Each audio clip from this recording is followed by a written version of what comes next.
This year marked 22 years since one of the darkest days in our history, a day that would change our city and the rest of the world forever. Every year around this time, we honor all the lives lost and give thanks to the men and women who risked their lives during rescue efforts. By now, we've all heard the horrifying stories told by survivors, and over the years, many pieces of footage has made its way onto the internet, all showing the destruction that took place in the financial district that Tuesday morning, and every last bit of it shows the horror happening right before our eyes. Many of the videos unfortunately show the last moments of individuals and everything that took place following the attacks. Now I have to take the opportunity to give a huge thanks to anyone and everyone who was down there recording that day. Anyone who was down there taking footage definitely risked their safety, and the truth is that without that footage, we might have a lot of unanswered questions. And I feel like not many people take into account how hard it must have been for these people to stand there and let the cameras roll while all of this was happening around them. They captured history as it unfolded, a dark history, but still very important not to let anybody forget about what happened that day.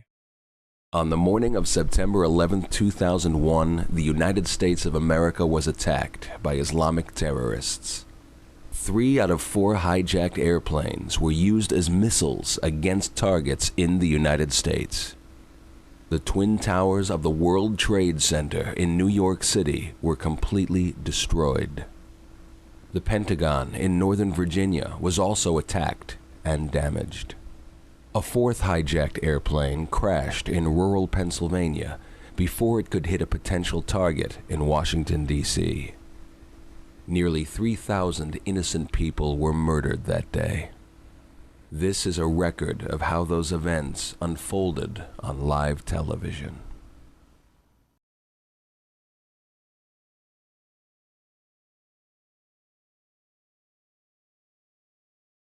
Good morning, America. I'm Charles Gibson. I'm Diane Sawyer, and it's Tuesday, September 11th, 2001. Well, it's primary election day in some cities and states. In New York City, 4 Democrats and 2 Republicans want Rudy Giuliani's job as mayor. Giuliani has served his 2 terms, the limit in New York. For the second time in 2 weeks, the U.S. has lost an unmanned spy plane over Iraq.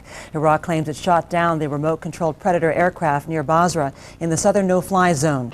Israeli troops have surrounded the West Bank town of Jenin. Witnesses say they started shelling and 7 Palestinians were hurt in a firefight. Former presidential candidate Elizabeth Dole is ready to hit the campaign trail in North Carolina. Dole is expected to announce today that she's running for Jesse Helms' Senate seat. But I can tell you what's the news down here in Washington, and it is Michael Jordan, probably the news all over the nation. He's given the biggest hint so far that he may return to the NBA as a player this season. And I'm David Haffenreffer. It is lunchtime in London, 5 a.m. in Los Angeles, and 8 a.m. here in New York. Live from the CNN Financial News headquarters, you're watching Before Hours.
Jim, just a few moments ago, something believed to be a plane crashed into the South Tower of the World Trade Center. I just saw flames inside. You can see the smoke coming out of the tower. We have no idea what it was. It was a tremendous boom just a few moments ago. You can hear around me emergency vehicles heading towards the scene. Now, this could have been an aircraft, or it could have been something internal. It appears to be something coming from the outside due to the nature of the opening on about the 100th floor of the South Tower of the World Trade Center. This just in, you are looking at obviously a very disturbing live shot there. That is the World Trade Center, and we have unconfirmed reports this morning that a plane has crashed into one of the towers of the World Trade Center. The CNN Center right now is just beginning to work on this story, obviously calling our sources and trying to figure out exactly what happened, but clearly something relatively devastating happening this morning there on the south end of the island of Manhattan. Live from the CBS 2 Information Network, this is breaking news. Good morning, Michael Pomeranz along with Lisa Hill. Some breaking news to report. You're looking at a live picture of the World Trade Center, where we have just received word that a plane apparently has crashed into the tower, one of the two towers. At this point, we don't have further information regarding the type of plane, the extent of injuries. Obviously, it looks quite severe. We're not sure if that's building number 1 or 2, but obviously a lot of black smoke. We don't know what size plane that was, whether it was a Cessna, a Piper, or even larger. This is a live picture from our camera on the Empire State Building looking toward the World Trade Center.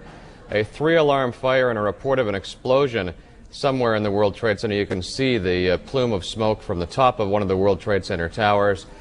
And this has just come into us, word of this incident at the World Trade Center. The fire department responding with a large number of crews to the World Trade Center. I don't have a lot more detail on this than that at the moment, but you can see obviously there's a lot of smoke there, and at that height of the World Trade Center, obviously a very difficult fire to fight. This is a special report from News Channel 4. Good morning, everybody. I am Jane Hansen in the News Channel 4 studio this morning to bring you some news. We are looking at a picture now of the World Trade Center, and we have an eyewitness on the telephone who tells us that he has seen an airplane crash into the World Trade Center. His name is Tony Arrigo. He is on East 12th Street. Tony, can you please tell us what you witnessed? Yes, I can tell you what happened. I was taking the garbage out of the building when we heard this roaring engines coming. We looked up and there was a plane. Next thing you know, we heard boom. We ran up to the corner and hit right into the World Trade Center. Tony, can you tell us what kind of an airplane is it? It had to be a 737 and had to hit the World Trade Center. It was a big, big plane. Welcome back to Fox News. We have a very tragic alert for you right now. An incredible plane crash into the World Trade Center here at the lower tip of Manhattan. It's believed a 737 has crashed into. There's speculation at this point, but at least 3 floors taken out, crashed into the side of the building. Joining us right now, one of the producers with Fox Report, Owen Mugen, on the scene. Owen, what do you know? What do you see? Where are you? Yeah, Brian, I'm on the roof of my building, which is about 5 blocks to the south of the World Trade Center. I'm looking right now at the World Trade Center. There's a massive gaping hole on the second tower. It's about 15 stories from the roof. It's just unbelievable to look at. WCBS News Time 8:48. It's traffic and weather together, sponsored by Henry Miller's Theater. Tom Kaminsky, Chopper 880. All right, Pat, we are just currently getting a look at the World Trade Center. We have something that has happened here at the World Trade Center. We noticed flame and an awful lot of smoke from one of the towers of the World Trade Center. We are just coming up on this scene. This is easily 3/4 of the way up. Whatever has occurred has just occurred within minutes, and we are trying to determine exactly what that is, but currently we have a lot of smoke at the top of the towers of the World Trade Center. We will keep you posted. I just witnessed a plane that appeared to be cruising slightly lower than normal altitude over New York City, and it appears to have crashed into, I don't know which tower it is, but it hit directly in the middle of one of the World Trade Center towers. Sean, what kind of plane? Was it a small plane, a jet? It was a jet. Looked like a 2-engine jet, maybe a 737. You're talking about a large passenger commercial Large jet. passenger commercial jet. And where were you when you saw this? I am on the 21st floor of 5 Penn Plaza. Did it appear that the plane was having any difficulty flying? Yes, it did. What do you see at this point? Oh, smoke and screaming and, screaming engines and all the fire engines and police departments are all traveling down that way. Oh, my God almighty, the black smoke all over the place. I hope there's got to be somebody killed in it and poor people that went to work. Well, Tony, we don't have any confirmation from any officials of this happening. Just repeat again, you were just going outside. I was bringing the garbage out to the freight entrance when we heard this roaring engine. We looked up and there was the plane. Next thing we know, in a matter of seconds, we heard a boom. We went to the corner and there it was right in the middle of the World Trade Center. This has been an ABC7 Eyewitness News special report. Good evening, everyone, or good morning, actually. We have breaking news, this out of downtown Manhattan. A plane has allegedly crashed into the World Trade Center. You're looking at live pictures right now from News Chopper 7. A plane has crashed into the side of the World Trade Center. Details at this hour, very sketchy. At 8:51, that is the time right now, just a few moments ago, allegedly a plane has crashed into the World Trade Center. We don't have any reports of what type of plane, what perhaps the carrier was. How many injuries are there right now? I'm on West Street, right out of the Brooklyn Battery Tunnel, and I heard an enormous explosion. Then I heard another enormous explosion.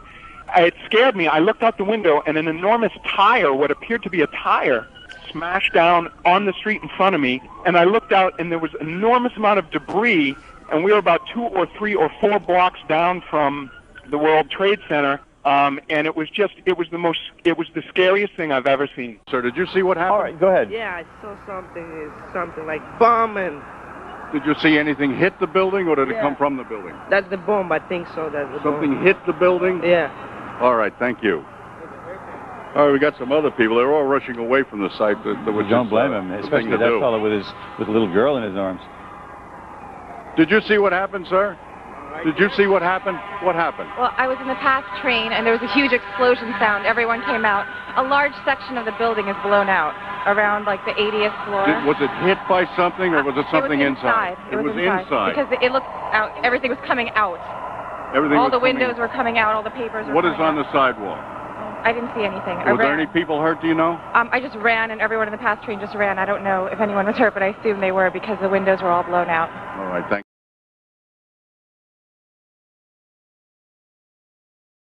It appears that there is more and more fire and smoke enveloping the very top of the building. And as fire crews are descending on this area, it does not appear that there's any kind of an effort up there yet. Now remember, oh my God. Oh my God. That looks like a second plane.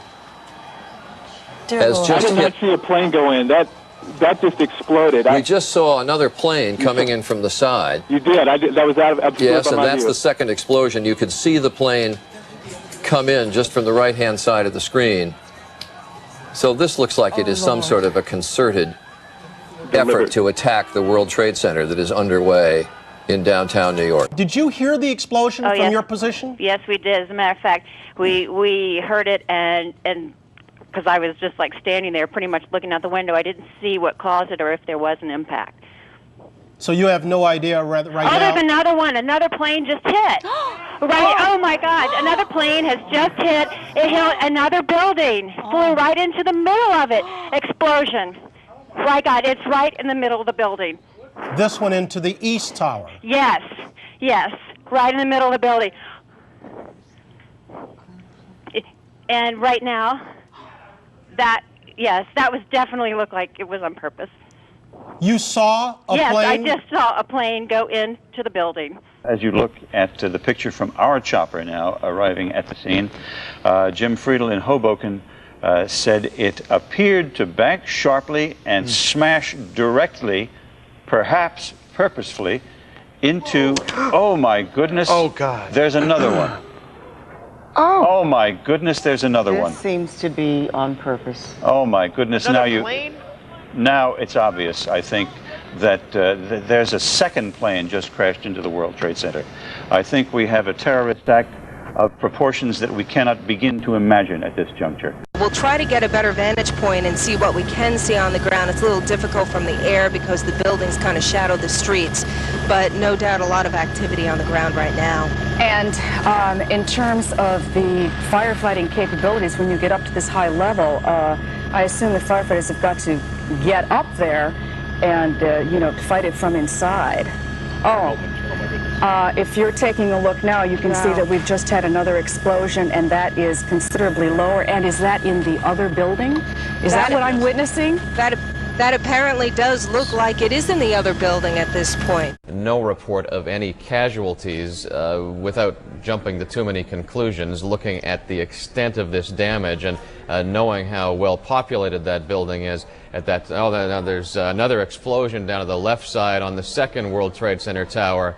You see that huge ball of fire that just went up there. I know it's quite a distant shot, but that looked to me to be happening at number 2 World Trade Center, at the second World Trade Center tower, and it is at some distance there, but this is now a dramatic development on the second World Trade Center tower, and I can't imagine that there would not be a serious evacuation and a full mobilization now, emergency command center and so forth, as the fire department moves as much equipment as possible to the World Trade Center. A lot of uncertainty right now as to what is happening. You can see there are choppers.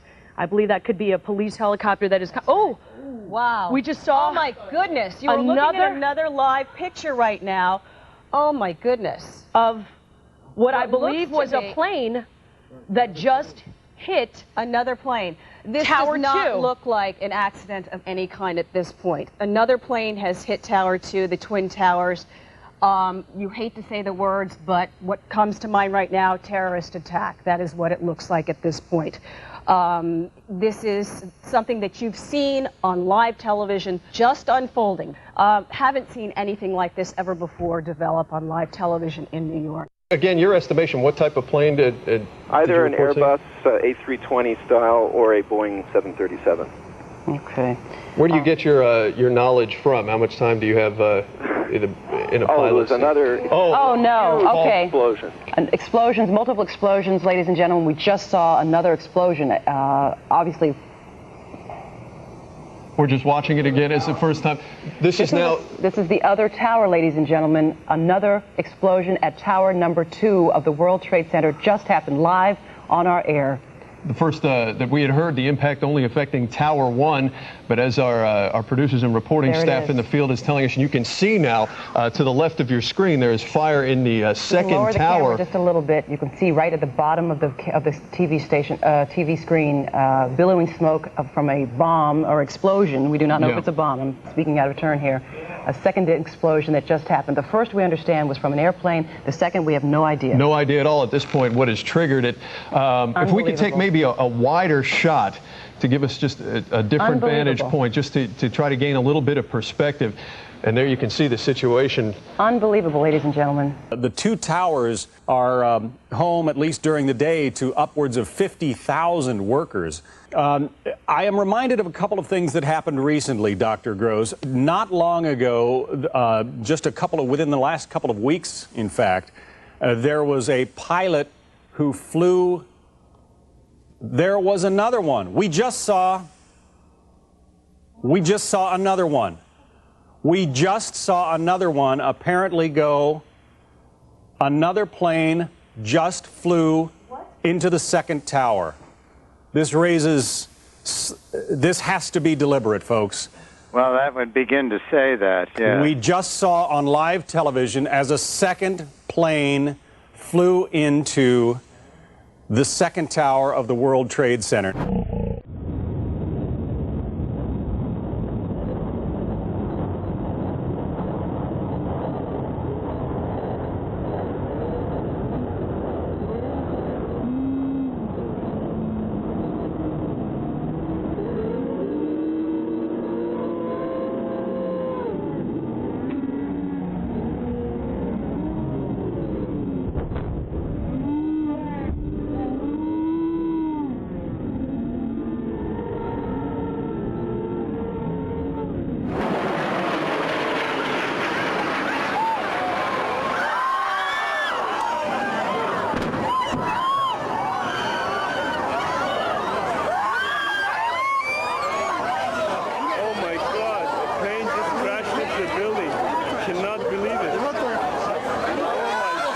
From NPR News in Washington, I'm Jean Cochran. 2 planes crashed into the twin towers of the World Trade Center in New York this morning, about 20 to 30 minutes apart. Black smoke has been pouring out of huge holes in the upper portions of the building. Oh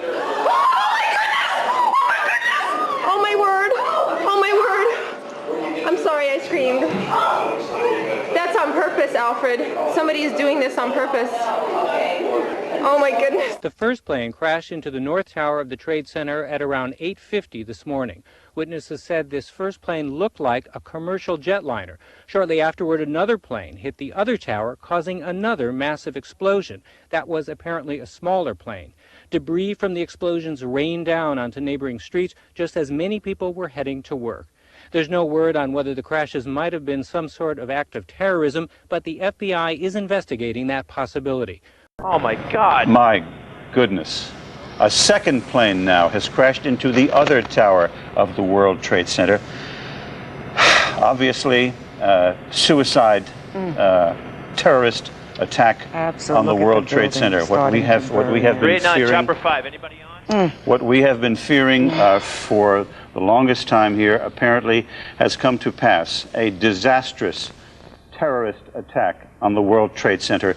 Both towers, planes smashing into each one. I've never seen any, it looks like a movie. I saw a large plane, like a jet, going immediately headed directly into the World Trade Center. It just flew into it, into the other tower coming from south to north. I watched the plane fly into the World Trade Center. It was a jet. It was a very large plane. It was going fast. It went past the Ritz-Carlton Hotel that's being built in Battery Park. It flew right past it, almost hit it, and then went in. This is so shocking, of course, to everybody watching. I've never seen anything like it. It literally flew itself into World Trade Center. John, what we just saw, though, obviously, if that indeed was a second aircraft that hit the southern tower of the World Trade Center, that obviously raises the specter of an intentional terrorist attack here, if that is indeed what we are looking at.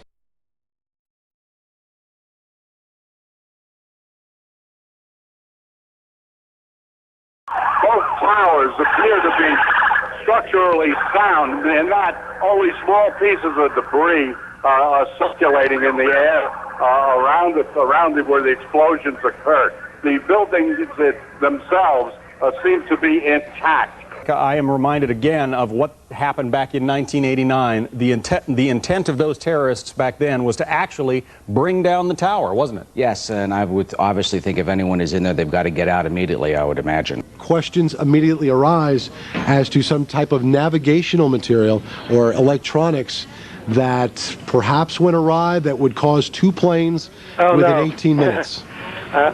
This is war. There's no question about it. These are deliberate attacks. Well, let's certainly not go there. It was unbelievable seeing this second jet come crashing into the second tower. What is going on? And you then saw the plane go into the building, and I assume you saw the resulting... You better believe it. I saw an explosion like I have never seen, and all I can say is those people, I don't know, but they're all definitely disintegrated. It was the most awful thing I've ever seen. It was so sad. I was like a nervous wreck. That's absolutely inexplicable. There shouldn't be any aircraft in that area, much less something heading what looked like deliberately for the World Trade Center tower. You don't think there's any way this could be any kind of an accident, no kind of a navigational equipment failure or some sort of a navigational quirk by beacons or whatever? No, you've got incredibly good visibility at this point, and no pilot is going to be relying on navigational equipment in such a circumstance that would cause them to crash into the World Trade Center. We are now given word that all 3 area airports are closed. So no activity whatsoever at LaGuardia, at Kennedy, or at Newark airports. Also, there is no subway service right now on the 1, 2, 3, 9, N, and R lines. So there is no subway service in and around the World Trade Center, and all 3 airports have closed. Jim, let me interrupt for just 1 second. I'm looking at a report that the FBI is investigating reports of a plane hijacking. Did you have any news of that? No, we don't. No confirmation of that whatsoever? We have no confirmation Is anybody of even that. there discussing that? No, the only discussion that's been going on here, Brian, is that the World Trade Center has obvious symbolic value.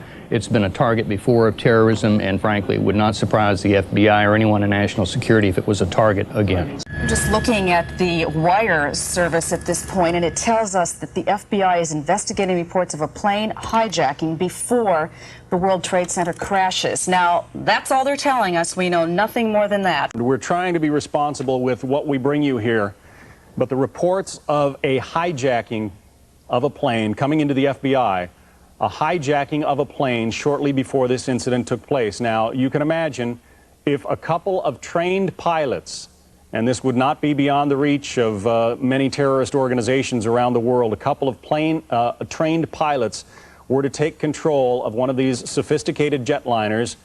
Once they're in the air, folks, they are easy to fly. And you disengage the autopilot, you can take that plane anywhere you want to go. Breaking news on WCBS 880, right here, right now. We are just getting word that air traffic has been stopped cold throughout the tri-state area. Let's go to Chopper 880. Tom Kaminsky, what can you tell us? Well, Jeff, what we can tell you now that we've just gotten some fuel and we're getting back in the air, and I could tell you that the flight operations at Newark and Kennedy and LaGuardia airports have been suspended, and we are just getting word now that operations at Teterboro Airport have been closed. So we were on our way out of Teterboro Airport, and we were told to go back. We're reminded here that the U.S. officials, according to Pentagon sources, have no warnings today of any kind of terrorist attack. And if you listen to the news on a regular basis, you hear the Pentagon warning Americans worldwide of some impending terrorist attack. And here we are in the height of commercial America with no warning whatsoever, no intelligence whatsoever, as far as we can tell, at least in these first couple of hours. Jane, this is enormous. Right now, all your Hudson River crossings closed. No one moving in or out of town at the Lincoln, the Holland, or the GW Bridge. I'm looking at the inbound Lincoln live from my vantage point right now. They're starting to turn buses around. I've not seen anything like this before. All bridges and tunnels, you're going to find closures. No one allowed in or out of the city right now from what we're hearing. We've had communications difficulties, say once again, because part of our communications setup is on the top of that World Trade Center building, and that was knocked out shortly after the first plane crashed into the first building. I couldn't conjure up a story like this. I couldn't. If I wrote a script like this with two planes, I believe there were two, go into the Trade Center on a clear day like this, somebody laugh at me and say this is beyond bizarre. So one thinks only that this could be the most horrifically planned incident, in the annals of terrorism against the United States. Think about it. I mean, you look outside the Fox studios, look how clear it is. I mean, how could you miss the trade towers? I mean, not just one, but two planes? Here's the president now in Florida. I wonder if everybody knows there what's going on. We'll listen to him. Ladies and gentlemen, this is a difficult moment for America. I unfortunately will be going back to Washington after my remarks. Secretary Rod Page and Lieutenant Governor will take the podium and discuss education. I do want to thank the folks here at Booker Elementary School for their hospitality. Today we've had a national tragedy. Two airplanes have crashed into the World Trade Center in an apparent terrorist attack on our country. I have spoken to the Vice President, to the Governor of New York, to the Director of the FBI, and have ordered that the full resources of the federal government go to help the victims and their families, and to conduct a full-scale investigation to hunt down and to find those folks who committed this act. Terrorism against our nation will not stand. And now, if you join me in a moment of silence.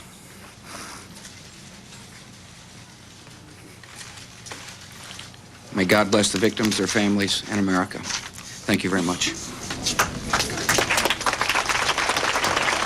Jim Gartenberg joins us. He was on the 86th floor of, I'm not sure which tower. Was it the north or south, Jim? It's the World Trade Center 1. and it's not was. I am here, and I'm stuck right now. Now, are you above, Jim, or below? I have no idea. I have no idea where the plane hit. It's my understanding that it's a plane. Jim, there are two planes. One went into one tower, one went into the other tower. What do you see around you? I mean, are you in smoke? Are you in fire? I mean, the first thing that I want to make clear is that I'm stuck on the 86th floor. A fire door has trapped us. Debris has fallen around us, and part of the core of the building is blown out. How many people are with you, Jim? I'm with one other person, and I'm told that people are aware of this. I'm on the 86th floor on the east side of the building facing the East River. And what time did you get... If I'm on the air, I want to tell anybody that has a family member that may be in the building that the situation is under control for the moment, and the danger has not increased. So please, all family members, take it easy. Jim, one of our producers, too, if you'd call NYPD and let them know exactly where Jim and that other person is stranded. 86th floor. 86th floor on the east side of the building facing the river. Okay, thank you, Jim. There are two of us here. Okay, Jim, we'll try to try to make sure that we can alert everybody, and also it's good that you did mention that families should, to some extent, to have some calm right now. What time did you get to work? I got to work around 8 o'clock this morning, and I think this happened around 8:45. It did. Describe what you felt. I felt just the whole building. I heard a noise, felt the whole building shake, and saw glass blown out. The glass on my floor was blown out from the inside of the building out, rather than the exterior windows being blown out. And what glass fully shattered, and just the core of the building, the interior core of part of the building collapsed.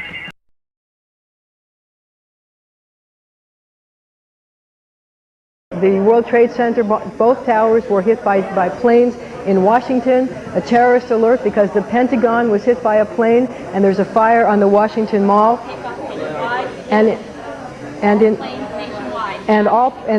LA has a tactical alert where they are beginning to evacuate buildings. And then there is also another decision by the FAA, the Federal Aviation Administration. No planes are going to be allowed to take off from any airport in this entire country. All planes, no planes will be taking off today. LA has a tactical alert where they are beginning to evacuate buildings. And then there is also another decision by the FAA, the Federal Aviation Administration. No planes are going to be allowed to take off from any airport in this entire country. All planes, no planes will be taking off today. They have made a decision to stop all air traffic control, all air traffic. Marcia, we got to interrupt you. We just saw live from Chopper 2 yet another explosion. Did anybody, Janine, what did you see? You saw, was it an airplane or was it a... It looked like part of the building, if not most of the top, collapsed, and all the debris from the building was falling down towards the ground. Look at the smoke. Look at the smoke. This is the whole building. Did it collapse? Do we have Jim Smith available on microphone from Chopper 2 as he takes these pictures? Jim? Yes, I am here, Michael. Jim, tell us what's happening out there. Oh my We just witnessed some kind of secondary follow-up explosion on the World Trade Center #2, the one that is on the south, that is difficult to make out through the debris and smoke, but it does appear that a portion, the top portion of the building, has collapsed down to the streets below. Oh my gosh. Unbelievable. We have seen here the debris and smoke just covering the entire portion of lower Manhattan. Oh my gosh. Jim, we know this is terribly difficult for everybody. We're asking that you please stay with us, hold your shot, stay with us on audio. We should tell people our crews have been running from that scene, as have everybody, and the entire area has been under an evacuation for some time. And just moments ago, you saw it here live from Chopper 2, a horrific scene as one of the towers there appears to have collapsed. The FBI Special Operations Center is now in full alert. The FBI extremely concerned that there would be additional attacks. Normally when you have a situation like this, they immediately get on the line with the CIA, the various intelligence agencies, trying to get a sense of who might have been planning something. But right now, the first order of business is to protect against a second attack, third attack. The feeling is normally when you have this kind of situation, there will be more attacks almost immediately. Let's go to the trade tower again, because, John, we now have what do we have? We don't... It looks like a new plume, a new large plume of smoke. Now, it may be that something fell off the building. It may be that something has fallen. We don't know, to be perfectly honest. But that is what you're looking at, is the current. That's the scene at this moment at the World Trade Center. Dan Daler from ABC's Good Morning America is down in the general vicinity. Dan, can you tell us what has just happened? Yes, Peter, it's Don Daler down here. I'm 4 blocks north of the World Trade Center. The second building that was hit by the plane has just completely collapsed. The entire building has just collapsed, as if a demolition team set off. When you see the old demolitions of these old buildings, it folded down on itself, and it is not there anymore. That should be it. Thanks very much, Dan. Completely collapsed.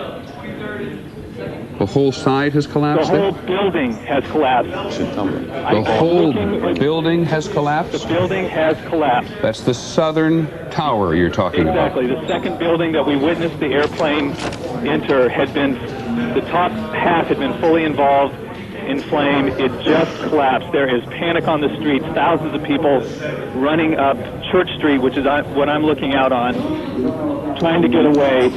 But the entire, at least as far as I can see, the top half of the building, at least half of it, I can't see below that, half of it just started with a gigantic rumble, folded in on itself, and collapsed in a huge plume of smoke and dust. We're talking about massive casualties here at the moment, and we have,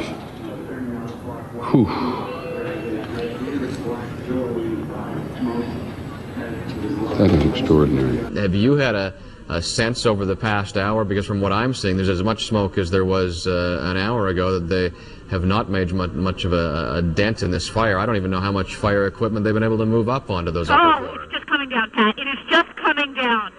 Watch the right it's side. Exploding. The building is ripping apart. It is billowing. Pat, the debris is flying. I'm going to run. Okay. All right. We hope that Kristen was not in a position where she would have been injured by that. But the tower is literally crumbling into the streets of Manhattan there, and blocks and blocks. I don't know. Don't know how much debris is falling or where that debris has fallen, and.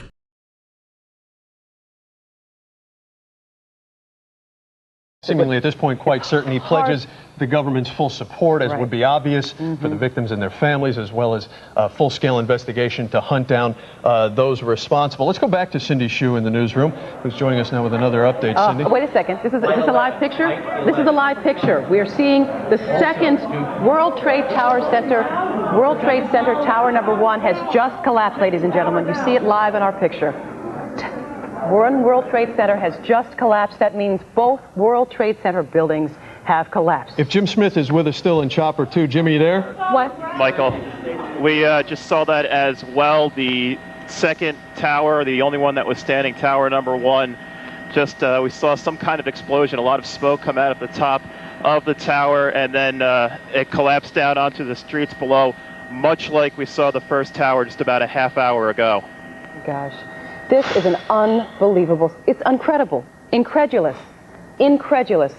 Truly, as you're looking at at what there is of the Manhattan skyline at this point, the two most prominent landmarks, the World Trade Centers, now reduced to a pile of rubble and ash, smoke billowing above the city. Jim Smith, stay with us if you will. What is the evaluation and what else you're able to see from your vantage point? Well, Michael, we have seen the entire lower half of Manhattan just completely covered in smoke, debris, dust, everything well south of Canal Street is just completely and covered in this smoke and dust at this time.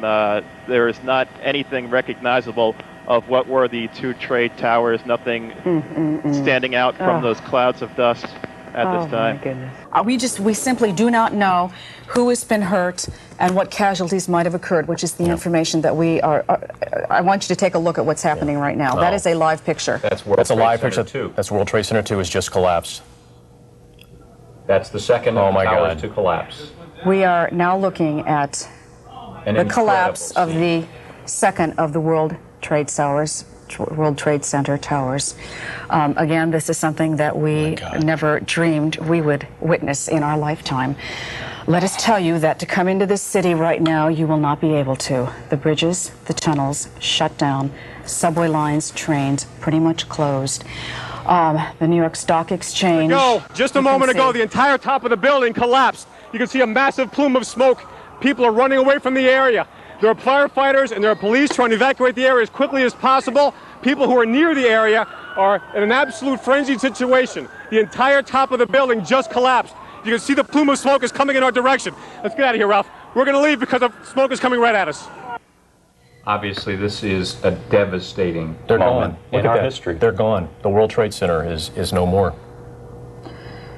We do not know at this point the extent of injuries or casualties, how many people were in these buildings trying to get out. We've seen some gut-wrenching descriptions, witness accounts of people hanging out of windows, jumping, trying to get to safety. What has happened? 2 attacks. There have been in Manhattan, one plane colliding with one twin tower. 18 minutes later, oh my God.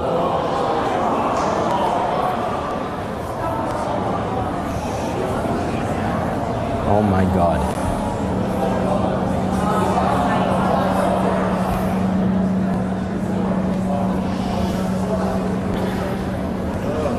You can imagine the situation could get any worse. You've just seen it get worse. That was the second tower of the World Trade Center. Someone full of love with an unforgettable smile. Throughout Edna's life, there were some rough patches. She didn't speak much about her childhood because she'd been through a lot in her life. But when she met her husband, William, they had a strong connection and found that they could help one another through the hard times. The couple met in 1987 when William went to visit his brother at his brother's girlfriend's house in Upper Manhattan. He saw Edna sitting at the table talking with a friend, and he was immediately taken by her beauty. She was a stunning woman, and William found himself asking his brother about her, wanting to meet her. Within a few minutes, William was sitting down with her to talk. Upon his first time ever meeting Edna, he knew she was beautiful and intelligent, and he knew he wanted to be with her.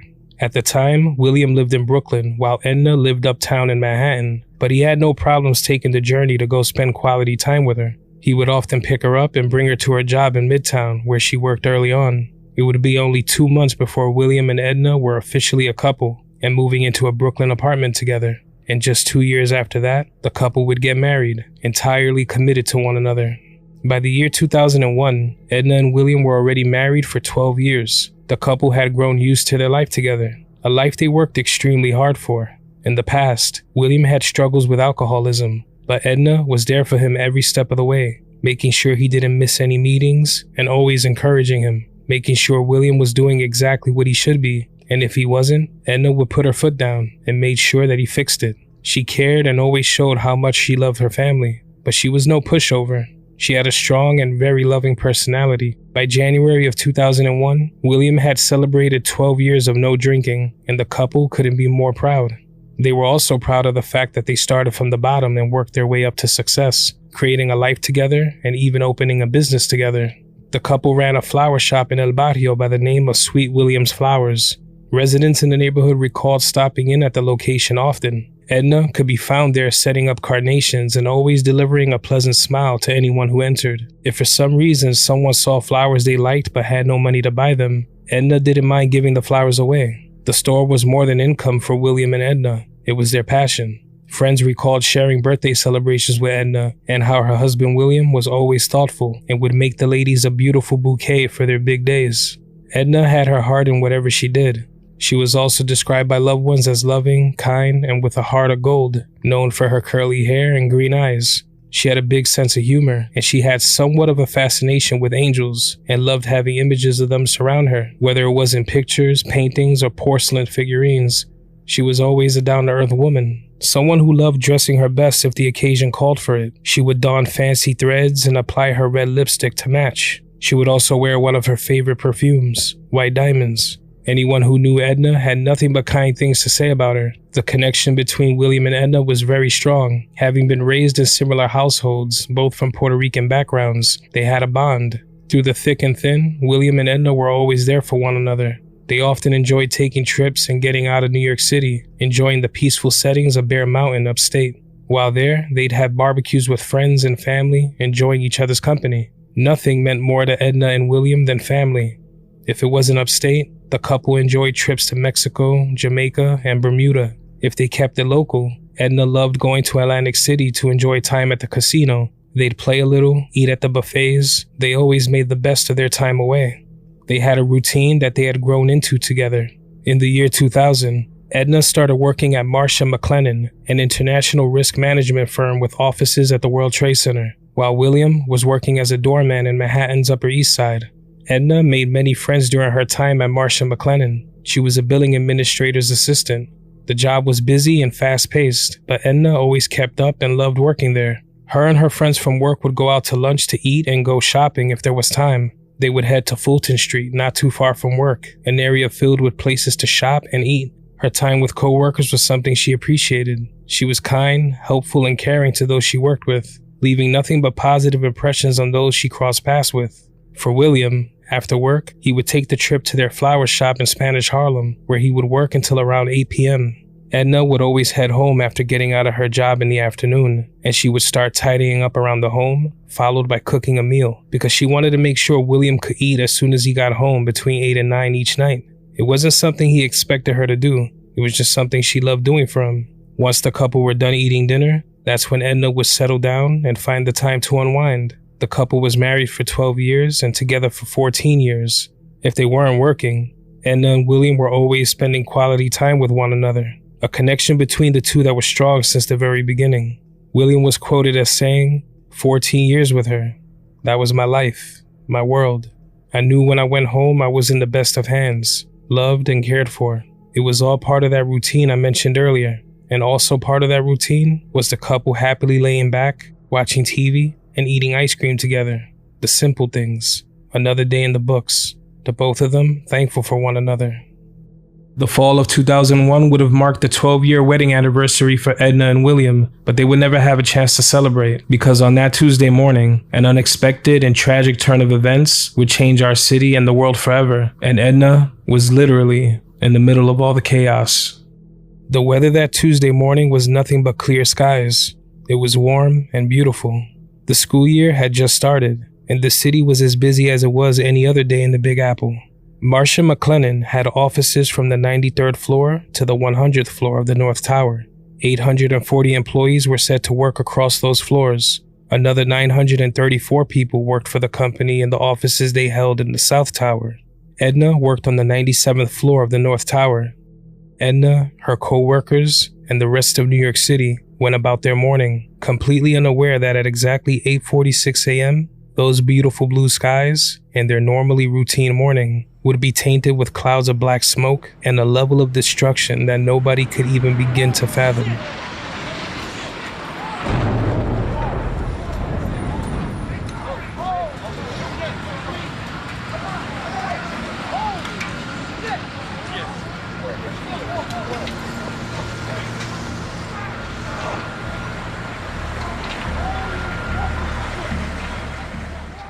American Airlines Flight 11 has just crashed directly into the North Tower of the World Trade Center, crashing directly into the offices of Marsha McLennan and many others, destroying anything from the 93rd floor to the 99th floor, right where Edna worked. The people walking the halls, the people in the elevators, eating breakfast at their desks would be instantly blasted from their positions, most of their lives ending instantly from the plane that just went through the tower, taking anything and everyone in its path with it. What was once a calm and busy work area had instantly turned into nothing short of a nightmare. The impact zone was a giant crater in the middle of the North Tower, showing the sheer chaos that had been created. Steel beams, concrete, glass, and fire rained down below onto pedestrians and first responders as thousands looked on from the street, trying to make sense of what exactly happened. It was already hard to accept that so many had perished in the crash alone, but the nightmare that morning was only just beginning. Many who had handheld cameras would go on to take countless pictures and videos, all displaying a familiar view of the horror that was unfolding. One woman named Cynthia Weil would begin capturing the terrifying event from her apartment on Duane Street, just a few blocks away from Ground Zero. In the footage, it's clear that she's shocked at what she's seeing and she can't wrap her head around it. To see something so devastating unfolding, to see the plane-shaped gash where cubicles and human lives once stood, it was hard to accept. but she kept on recording, and what she captured was much more tragic than she originally thought. In the footage, at one point, Cynthia zooms in to get a better look at the hole made in the North Tower, and when you look closely, you can clearly see someone standing upright on top of the rubble, waving for help. This person is believed to be Edna. Edna worked on the 97th floor, which would put her directly in the line of the plane's impact. Edna is seen standing on the edge of what would be the 94th floor, with nothing but destruction around her. It seems she's careful not to move from where she's standing, probably aware that any sudden move can mean her plummeting to a certain death. For a second, put yourself in Edna's shoes. Just think about how scary it would be to stand at the edge of your own building, no way to escape, fire and debris surrounding you. Let's say that building is only 10 stories tall. You might look down below and lose your balance just from the height alone. Edna was 94 stories up. She stood there, waving, not giving up hope of a rescue after such a catastrophic accident. But Edna didn't know what we know now, that this was no accident and nobody would be able to get to her. The staircases below Edna were destroyed, the darkness and rubble impossible to navigate. While she originally worked on the 97th floor, it's believed that she ended up on the 94th from when the explosion took place, her falling with the wreckage several floors below, making her way through the ruins, in a hole so big it's hard to describe. The earliest we see Edna in this footage is around 8:50 a.m., just 4 minutes after the plane crashed into the tower. This means Edna was either knocked out from the blast and woke up 4 minutes later, confused and trying to save her own life, or she was awake throughout the entire start of the attack. It's hard to imagine what she was thinking or feeling while all of this was taking place, looking out of that impact zone, seeing the rest of the city skyline in a way she'd never seen it before, with thousands staring up at the devastation from below, watching their movements, hearing the sirens, the cries for help from the inside, and cries and screams of disbelief echoing from onlookers. In this moment, Edna was trying her best to get someone's attention, anyone. So she kept waving, unaware of the horrors that continued to unfold around her. When Edna is waving, to the left of the tower, you can see someone standing in the window, contemplating what to do next. The heat, fire, and jet fuel that poured into the building would push many to make an impossible decision, to leave everything and everyone they've ever known behind, with no chance to say goodbye, or to suffer in the towers and meet a similar fate. The person was forced to jump, falling more than 90 stories to the pavement below. A few seconds after, another person jumps, and a few seconds later, a third person makes the impossible decision. Many hung on for as long as they could, spending their last moments on this earth fighting for air and fighting the deadly heat, doing anything they could to escape. Others slipped and fell, taking about 10 seconds to hit the ground below. Firefighters inside of the towers in the lobby could hear and see the bodies as they hit the ground, and if they couldn't see them, they knew exactly what the sounds were. Some even described moments where they made eye contact with the fallen, remembering the looks on their faces right before they landed. A sound and sight that they would never forget. While Edna still held out hope, others didn't see any other way. Above Edna, what looks like a man could be seen crawling his way out of the wreckage, making his way to 2 pillars where he stays. He also waves in hopes of alerting someone, but a short time later, the man is gone. It's unknown if he slipped, jumped, or fell back into the hole in the tower. Above the impact zone, many would hang out of the windows, hugging the side of the tower while thick smoke poured out, showing just how fast the fire inside was spreading, with no possibility of putting it out. Some waved shirts, tablecloths, and waved their hands. Those taking pictures and videos as events unfolded had no choice but to watch as the minutes slowly passed, and the situation was quickly becoming worse. As news broadcasts became aware of what was going on, every news channel in the world would show the same image, the North Tower up in flames, not knowing or truly understanding the level of suffering taking place as the camera rolled. Throughout it all, Edna held on, hoping help would come. But at 9:03 a.m., that hope would only turn into more terror for Edna, because as she stood on the 94th floor, waving, another plane would crash into the South Tower, right behind her. She couldn't see what was going on, but she could certainly hear and feel it. From others who survived, it was said that if you were in the North Tower when the South Tower was hit, you felt the earth below you shake with an incredible force. This is no doubt what Edna felt as she stood there holding on. with nothing protecting her from stumbling out of the building. She could see part of the huge fireball that was created when the plane hit. She could see the paper flying through the sky. She could hear the screams from the street as thousands watched and ran for their lives. It was now clear that whatever was happening, whatever this was that she found herself in the middle of, it couldn't be accidental, and things had only gotten worse. While it was believed for some time that Edna jumped from the tower, this is not true, because you can still see Edna after the second plane hit, but this time, she wasn't waving. She was holding on. While the rest of the world now knew that what we were witnessing was a terrorist attack, those inside of the towers who survived the initial impact had no idea what happened. Their only focus was surviving. But as the rubble continued to fall and the fire raged on, there was no way to help them. People who were working at their desks less than 20 minutes ago were now more than 1,000 feet in the air, clinging to life. More and more bodies would come falling from the towers. It was said that over 200 people jumped or fell to their deaths on September 11th, with most victims coming from the North Tower and only 3 jumping from the South. While Edna stood in the middle of that hole, first responders risked their lives going into the towers trying to help, a lot of them knowing that this wasn't like any other situation they'd been in. This was different. When it came to this, they may never make it out alive. While time was probably moving faster than ever for first responders who tried so hard to help, Edna spent her time above, still waiting, still hoping. As if things weren't already as dark and terrifying as possible, at 9:59 a.m., the South Tower, which had been hit last, would come crashing down to the streets below. Tons and tons of glass, concrete, fire, and the people who once stood inside the tower, raining on top of everyone. And Edna felt it all. She could see the large cloud of smoke that covered lower Manhattan after the South Tower collapsed.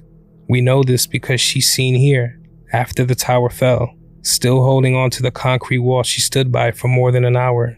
Rescue efforts continued, but the situation had quickly evolved into something much worse, something nobody in the city was ever truly prepared for. They tried and they tried, but helping more people just wasn't possible, and first responders now knew that the North Tower might come down just like the South Tower did. Edna's courageous fight for her life would end at 10:28 a.m., when the North Tower would suffer the same fate as the South Tower, collapsing after burning for more than an hour and 42 minutes.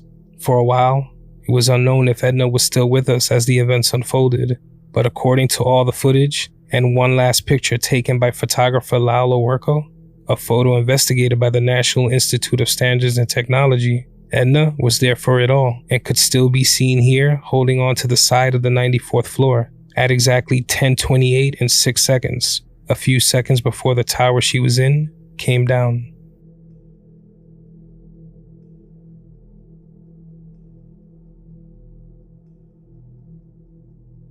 By this point, the entire city and world knew of the chaos taking place in New York City. Like thousands of others, William, still dressed in his doorman uniform, made his way down to the area immediately, knowing his beloved Edna was in the North Tower. The place was a war zone, but due to him being mistaken for a member of service or officer because of his doorman uniform, William was able to make his way into the area after the towers had already fallen. He would watch and assist for hours as firefighters pulled lifeless bodies from under the rubble, but Edna's body wasn't one of them. And so began William's quest to find Edna, hoping she was still alive and just missing, maybe injured. Maybe she made it out. He knew the chances were slim, but he kept looking.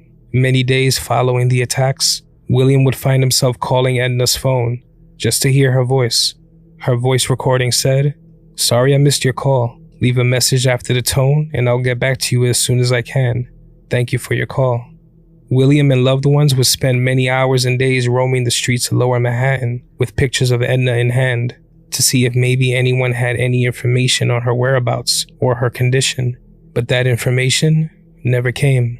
They would head to the Missing Persons Assistance Center at Chelsea Piers for more information, but they had no luck.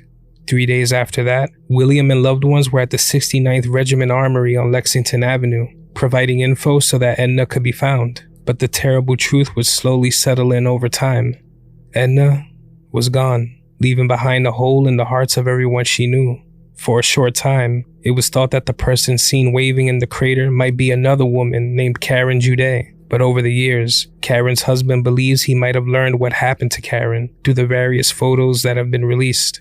William would later on state that he believed this person to be Edna due to her clothing that day and also because of where her office was in the building. Over time, the searches for 9/11 victims came to an end. Nearly 3,000 people were killed in the September 11th attacks, with about 1,100 of those victims unable to be identified. Edna's family would begin the long road to recovery, doing their best to cope with the immense loss they'd experienced. They remained strong, and the outpouring of support from the Spanish Harlem community gave William and his loved ones the strength they needed to make it through.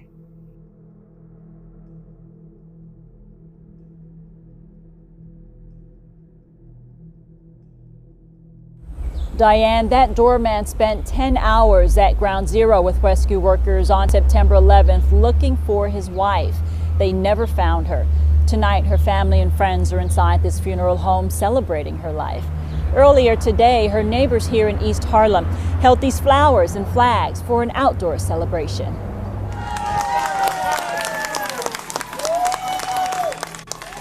Hundreds of mourners clap, cheer, and cry as they release fistfuls of white balloons into the blue sky. The crowds stretch for blocks along 116th Street in East Harlem. They're holding long-stem red roses and miniature American flags in honor of Edna Cinturon. I lost my wife.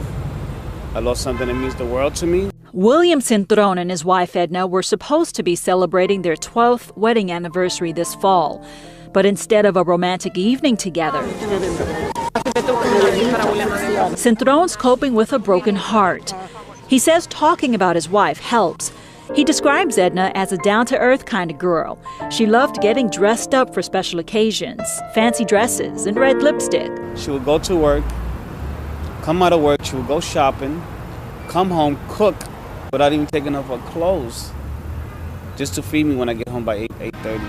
He says a strong commitment, a sense of humor, and their common Puerto Rican culture carried them through the tough times.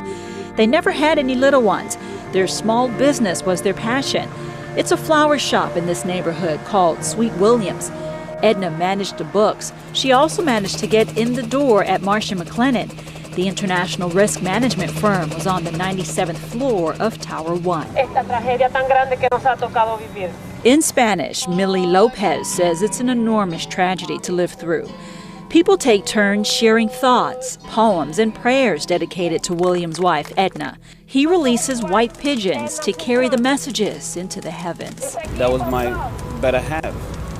Okay, now it's taken away from me. Many people here say they'll miss their friendly florist. Steve Perner has known the couple since childhood. Sometimes she won't even charge you for the flowers. She'll bless you with the flowers sometimes. Janet Hernandez grew up with Cinturon. And I'm always going to remember her by her smile and her warmness, and she had a heart of gold. Edna's husband William's heart doesn't rest easy when he thinks about how his wife died. He believes a clear evacuation order could have saved their lives. September 11th was the day the world changed. For most of us on the ground and at home, it was the most tragic event one could ever experience. But for those inside of the towers, even for some who made it out alive, for a moment, being inside those towers felt like the end of the world. A moment where many of us learned what evil truly was, witnessing the immense human suffering that took place right before our eyes. For those in the tower, nobody could ever imagine what those final moments were like. The world around you crumbling, death and destruction surrounding you, a sense of impending doom as all hope is lost. Edna's story is one of many from September 11th. Many of those stories sticking with us, imprinted in our minds, probably for as long as we live. But for these families, it's a loss so heavy that it begins to take form and changes every last thing about life as they know it. The victims of 9/11 left this earth without warning. They had no choice but to face those horrors. They fought for the chance to live, each and every one of them. Even if the person seen waving on the 94th floor wasn't Edna Cinturon, her fight for life seen in videos and images remains the same. She wanted to stay, and she held out hope until the very end. She isn't just a waving woman. She had a life, loved ones she adored, and she was meant to live out the rest of her days with those she loved. She isn't a random name used to fuel conspiracy theories across the internet. She was a person, and when she was taken, the pain it left was very, very real. If you ever find yourself near the 9/11 memorial, take just a moment to remember all the lives lost and what they experienced that morning. Take a moment to honor Edna Cintrón, the woman who never gave up hope, and the husband who never stopped trying to bring her home. Rest in peace to Edna Cintrón and all the lives lost on September 11th of 2001. And my deepest condolences go out to their loved ones. You aren't forgotten.